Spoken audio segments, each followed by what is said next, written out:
सज्जन यांचे चरित्र. सज्जन लाल पुरोहित जोधपूर, राजस्थान येथे 15 जानेवारी 1921 रोजी जन्मलेले एक बहुमुखी आणि विपुल भारतीय अभिनेते होते, ज्यांनी 20व्या शतकाच्या मध्यात बॉलिवूड चित्रपट आणि थिएटरमध्ये महत्त्वपूर्ण योगदान दिले. पुष्कळ ब्राह्मण कुटुंबातील सज्जनला सुरुवातीला वकील बनण्याची इच्छा होती आणि जोधपूरच्या जसवंत कॉलेजमधून पदवी प्राप्त केली. तथापि 19व्या वर्षी कलकत्ता येथे आल्यावर त्यांच्या आयुष्याला वेगळे वळण लागले, जिथे त्यांनी चित्रपट उद्योगातील संधी शोधत असताना ईस्ट इंडिया कंपनीच्या प्रयोगशाळेत शिकाऊ म्हणून काम करण्यास सुरुवात केली. 1919 मधील मासूम आणि 1942 मधील चौरंगी यांसारख्या चित्रपटांमध्ये त्यांनी अतिरिक्त भूमिका साकारत चित्रपटसृष्टीतील सुरुवातीची सुरुवात केली.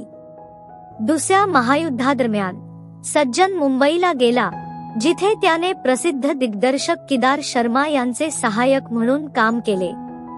याच काळात त्यांनी भावी दिग्गज चित्रपट निर्माता राज कपूर आणि गजानन जहागीरदार यांसारख्या इतर दिग्दर्शकांसोबतही काम केले. अभिनयाच्या पलीकडे सज्जनने मीनासाठी 1944 मध्ये संवाद लिहून आणि 1940 मधील दूर चले आणि 1948 मधील धन्यवाद यांसारख्या चित्रपटांसाठी गीत लिहून आपली सर्जनशील प्रतिभा दाखवली. 1950 आणि 1960च्या दशकात सज्जनच्या अभिनय कारकिर्दीला गती मिळाली, ज्या दरम्यान तो सहाय्यक भूमिकांमधून प्रमुख अभिनेता बनला. 1950 मध्ये सैयान या चित्रपटाद्वारे त्यांची प्रगती झाली आणि त्यांनी विविध शैलींमधील 140हून अधिक चित्रपटांमध्ये अभिनय केला. त्यांच्या काही अविस्मरणीय चित्रपटांमध्ये 1958 मधील चलती का नाम गाडी, 1962 मधील 20 साल बाद, 1961 मधील काबुलीवाला आणि 1964 मधील एप्रिल फूल यांचा समावेश आहे. विनोद, नाटक आणि थ्रिलरमध्ये यशस्वीपणे भूमिका साकारून त्यांनी उल्लेखनीय अष्टपैलुत्व दाखवले.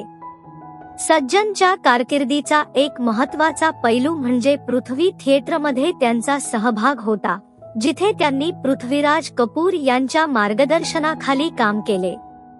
सुरुवातीला बिनपगारी कलाकार, त्याच्या समर्पणाने कपूरला प्रभावित केले, ज्याने अखेरीस त्याला पगारावर ठेवले. दीवार या नाटकातील त्यांचा स्टेज परफॉर्मन्स, जिथे त्यांनी जिना यांची भूमिका केली होती, ती विशेष उल्लेखनीय होती आणि एक प्रतिभावान कलाकार म्हणून त्यांची प्रतिष्ठा प्रस्थापित करण्यात मदत झाली.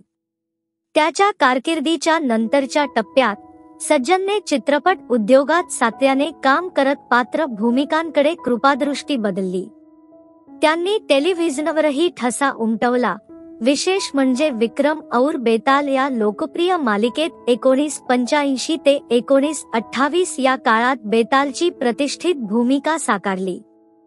या भूमिकेने एक अष्टपैलू अभिनेता म्हणून त्याचा दर्जा आणखी मजबूत केला, जो विविध माध्यमे आणि शैलींमध्ये जुळवून घेऊ शकतो. अभिनयाव्यतिरिक्त सज्जन त्याच्या काव्यात्मक प्रतिभेसाठी देखील ओळखले जात होते. त्याने संवाद आणि गीते लिहिली. कामगिरीच्या पलीकडे त्याच्या सर्जनशील क्षमतांचे प्रदर्शन केले. नीलूशी त्यांचे लग्न आणि शेखर आणि सूरज पुरोहित या 2 मुलांचा जन्म. शेखरने अभिनेता बनण्यासाठी त्याच्या वडिलांच्या पावलावर पाऊल ठेवल्यामुळे त्याचे वैयक्तिक जीवन चिन्हांकित झाले. त्याच्या संपूर्ण कारकिर्दीत सज्जनने असंख्य प्रमुख अभिनेते आणि दिग्दर्शकांसोबत काम केले, संबंध निर्माण केले आणि उद्योगात सन्मान मिळवला. प्रसिद्ध चित्रपट निर्माते व्ही. शांताराम यांच्यासोबत काम करण्याची संधी असूनही त्यांनी विविध संधींचा पाठपुरावा करणे निवडले, ज्यामुळे त्यांना भारतीय चित्रपटसृष्टीत स्वतःसाठी एक अद्वितीय स्थान निर्माण करता आले. सज्जनची कारकीर्द अनेक दशकांपर्यंत पसरली, ज्या दरम्यान तो कॉमेडी आणि नाटकांपासून थ्रिलरपर्यंत अनेक शैलींमधील चित्रपटांमध्ये दिसला.